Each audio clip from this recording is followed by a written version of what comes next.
am a woman who survived being locked inside a house by the man I married. And this story is about escalating danger that began with protection and ended with irreversible damage.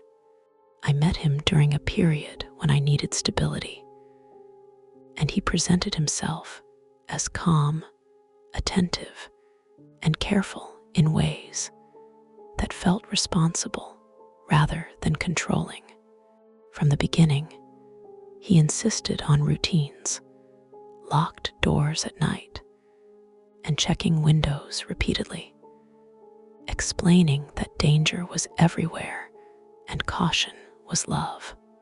After we moved into a quiet house outside town, he handled all repairs, all groceries, and all outside communication, saying he wanted me safe and stress-free. The first concrete change happened when he replaced the door handles with keyed locks and told me it was temporary due to break-ins nearby. Soon after, my phone stopped working properly, and he said reception was poor in the area. Then offered me an old phone that only worked inside the house. Days later, he suggested I quit my job temporarily because commuting was risky, and he promised to support us financially without hesitation. I noticed he began locking doors even during the day, keeping the keys on him, and unlocking rooms only when he was present. When I questioned this, he calmly said accidents happen and he could not lose me. The house became quieter, and my access to the outside world reduced to short, supervised walks in the yard. He installed cameras inside the house and said they were for monitoring faulty wiring and leaks, not for watching me.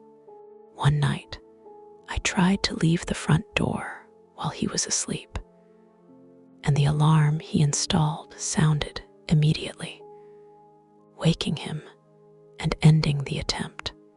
The next morning, he removed my shoes and said bare feet meant I would not run into danger. Meals became scheduled, lights were controlled, and doors were locked one by one as evening approached. I realized I was no longer a partner, but a responsibility he managed through restrictions. Each attempt to resist resulted in tighter control, longer lock periods, and fewer explanations. He began recording audio messages for me to play when I was alone, instructing me to stay calm and trust him.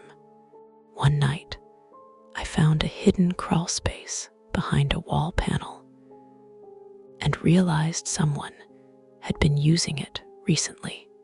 When I confronted him, he admitted he slept there sometimes to watch the house without being seen. The danger escalated when he locked me inside a single room for an entire day to prove I could survive without leaving. He slid food through the door and spoke to me through the wall in a steady tone. By the time he unlocked the door, I understood I was being trained, not protected. That's when I thought it was over. I had no idea what was about to happen next. The story isn't over. Subscribe the channel to continue. After that day, he stopped pretending the locks were temporary and began referring to the room as my safe place. He installed thicker doors, removed handles from the inside, and explained that containment prevented accidents. I started marking time by the sound of his footsteps, and the clink of keys moving through the house. The crawlspace visits increased, and I heard him moving behind walls while the room remained locked. He began sleeping less in the bedroom and more inside the structure of the house itself. One evening, he forgot to silence his recorder, and I heard him practicing calming phrases meant for me. The realization that my fear was being rehearsed into compliance marked a new level of danger. I attempted to block the door one night, but he calmly dismantled the furniture piece by piece and reinforced the frame.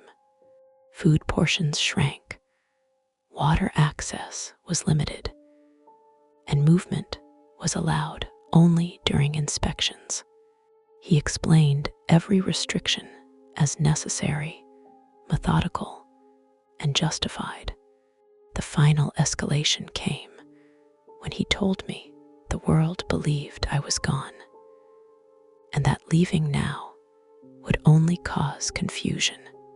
He played a recording of his own voice, telling someone I had died in an accident. I understood then that escape would not bring safety, only pursuit.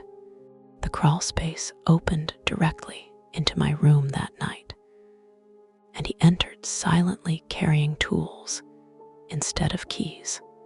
He sat on the floor and spoke about permanence and stability. I acted compliant until he leaned close enough for me to reach the object I had hidden for days. The struggle was brief, clumsy, and final. When it ended, the house was silent except for the alarm he never disarmed. I unlocked the door myself for the first time. I did not leave immediately because my hands were shaking too much to use the keys. In the crawlspace, I found evidence of years of planning and detailed diagrams of containment rooms. I also found proof that he had done this before, not to others, but to himself, rehearsing isolation as comfort. The revelation was not his death, but the realization that he believed this was love. I left the house at dawn and never returned. One last question: if you were in her place at that moment, would you have done the same? Be honest. What does her choice deserve out of 10? Subscribe now. The best story is coming next.